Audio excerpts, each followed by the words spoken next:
Hello दोस्तों, आज एक बार फिर मैं आपके साथ अपना अनुभव साझा करने आई हूँ कि किस प्रकार से मैंने नोट्स बनाने में गलतियां करी और उससे मेरा सिलेक्शन नहीं हो पाया।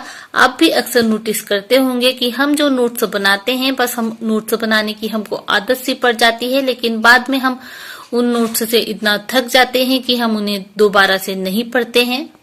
धीरे धीरे मुझे अपनी गलती समझ में आने लग गई, तो फिर मैंने नोट्स बनाना बंद कर दिया। अब मैं जिस बुक में पढ़ती थी उसी बुक में यदि मुझे उस टॉपिक से रिलेटेड कोई अच्छी चीज दिखती थी तो वहीं एक कोने में मैं लिख लेती थी, ताकि मैं जब वो बुक पढ़ूं तो उस बुक के साथ मैंने जो इम्पोर्टेंट टॉपिक मुझे लगा मैं उसे भी साथ ही साथ पढ़ सकूं। कहीं अलग से मेरे पास कोई नोट्स नहीं थे कि हाँ इसे मैं उठा के बाद में पढ़ लूंगी, बात के लिए मैंने कुछ नहीं छोड़ा था। मैं ज्यादा से ज्यादा चीजों को साथ ही साथ याद करने समझने की कोशिश करने लगी, क्योंकि नोट्स के लिए भरोसे में बैठ जाऊं कि हाँ इसे मैं नोट्स में लिख लेती हूँ बाद में पढ़ लूंगी, तो बाद में मैं उसे हमेशा नहीं पढ़ पाती थी और वो मेरे लिए परीक्षा तक ही छूट जाता था। वो कभी दोबारा नहीं आता था कि हाँ मैं बाद में कर लूंगी, तो वो बाद में ही रह जाता था।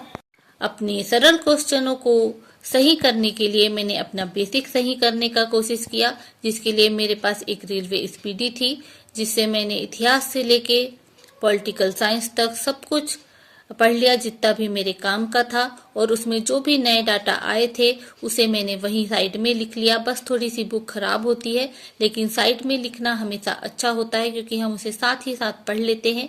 यदि हम साइड में नहीं लिख पा रहे हैं तो हम बुक के साथ एक पेज अटैच कर सकते हैं उस जगह पर कि हम यहाँ पे ये चीजें लिखे हैं तो फिर इसे यहीं पढ़ेंगे। अलग से कोई बुक रखो तो हमारे ऊपर साइकोलॉजिकल दबाव रहता है कि हाँ हमें बाद में वो भी पढ़ना है। तो इस प्रकार हमारी जितनी भी टेंशन है हमें हाथों हाथ खत्म करते जानी है। क्या पता आप लोगों ने इस बात का अनुभव किया है कि नहीं किया है। मैंने तो खूब अनुभव किया है कि मेरे साथ जितने भी बड़े बड़े विद्वान थे जो कोचिंग जाते थे, नोट्स बनाते थे, उनके नंबर मुझसे भी कम रहे। अभी नहीं, 2018 के प्री में भी उनके नंबर मुझसे काफी कम रहे थे। फिर वो बाद में मुझसे पूछते हैं तुमने क्या पढ़ा क्या नहीं पढ़ा। अब मैं उनसे क्या बताऊं कि मैंने क्या पढ़ा और क्या नहीं पढ़ा। मैंने पढ़ने से ज्यादा तो अपनी पेपर सॉल्विंग मेथड पर काम किया हुआ था, तो मैं उन्हें ये भी नहीं बता सकती कि मैं तुक्के मारती हूँ।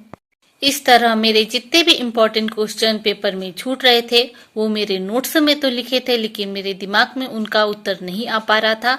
अब मैंने धीरे धीरे नोट्स बनाना बिल्कुल बंद कर दिया और अब मैं सिर्फ कीवर्ड लिखा करती थी, क्योंकि मेरे बुक के साइड में जगह कम होती थी तो मैंने उसे ज्यादा लंबा भी नहीं लिखना पड़ता था। बस मैं उसे शॉर्टकट में कीवर्ड में लिख देती थी और यही मुझे पेपर में भी बहुत आसानी से याद आ जाता था। जब मैं लंबे लंबे नोट्स बनाती थी तो पढ़ने में मुझे ही आलस आता था, तो अब मैंने नोट्स बनाना बिल्कुल भी बंद कर दिया था। लास्ट में हमारा कुछ सिलेबस चेंज हुआ था, तो हमारे कुछ नए टॉपिक जुड़े थे जिसका मैंने रिवीजन नहीं किया था, ना मैंने उन्हें ज्यादा पढ़ा था, तो उसके भी मैंने ऐसे ही कीवर्ड में छोटे छोटे हमारे नोट्स बनाए थे। और जो मैं पेपर सॉल्व करती थी, जो मेरी पेपर सॉल्विंग मेथड बनती थी, उसके लिए मैंने 2 पेज अलग से रख लिए थे कि मैंने कौन से प्रश्न में कौन सी ट्रिक रखी है, कौन सी मेरी ट्रिक गलत हो रही है। तो इस चीज का मैंने नोट्स जरूर बनाया था पेपर सॉल्विंग मेथड का, और उस मेथड को मैंने अपने पेपर में कभी नहीं बदला, क्योंकि यदि मैं अपनी पेपर सॉल्विंग मेथड ही बदल देती तो मेरा सिलेक्शन नहीं हो पाता, क्योंकि जो मैंने एक बार सोच लिया मैं उसी पर थी। मेरा यही फंडा है कि पेपर में एक बार जो विचार आ जाए, चाहे वो सही हो या गलत हो, उस पर ज्यादा विचार नहीं करना चाहिए। यदि हम बहुत ज्यादा विचार करेंगे तो भी वो गलत ही हो जाएगा।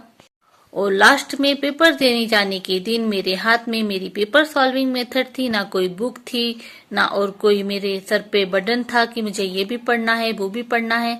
इस प्रकार मैंने कम पढ़कर कम समय में अपनी फर्स्ट रैंक हासिल की है। आशा करती हूँ आपको मेरी बात समझ में आई होगी। आप भी अब मोटे मोटे नोट्स नहीं बनाएंगे, बस अपनी कीवर्ड तैयार रखेंगे कि किसका कीवर्ड क्या है। यदि आप भी मेरी तरह अपने नोट्स से परेशान हैं तो ये आपके लिए बहुत ही सस्ता माध्यम है कि आप बुक में ही एक कोने में या एक पेज लगा के अपने इम्पोर्टेंट कीवर्ड लिख सकते हैं, क्योंकि हम एमसीक्यू हल करने जा रहे हैं, ना कि वहां पे हमें कोई बड़ा सा उत्तर लिखना है कि हमें एक से एक प्रश्न के उत्तर पता होने चाहिए। हम वहाँ पे लिखने जा रहे हैं, हमें सिर्फ वहाँ पे पहचान करनी है सही उत्तर की। इस तरह मैंने अपने कीवर्ड पर काम करते हुए अपने पेपर को अपने लिए आसान बना लिया और एक सीट अपने लिए सुरक्षित कर ली। आशा है आपको मेरे अनुभव पसंद आ रहे होंगे। इसी प्रकार के और अनुभव साझा करते रहने के लिए आप मेरे वीडियो को लाइक, चैनल को सब्सक्राइब जरूर करें। धन्यवाद।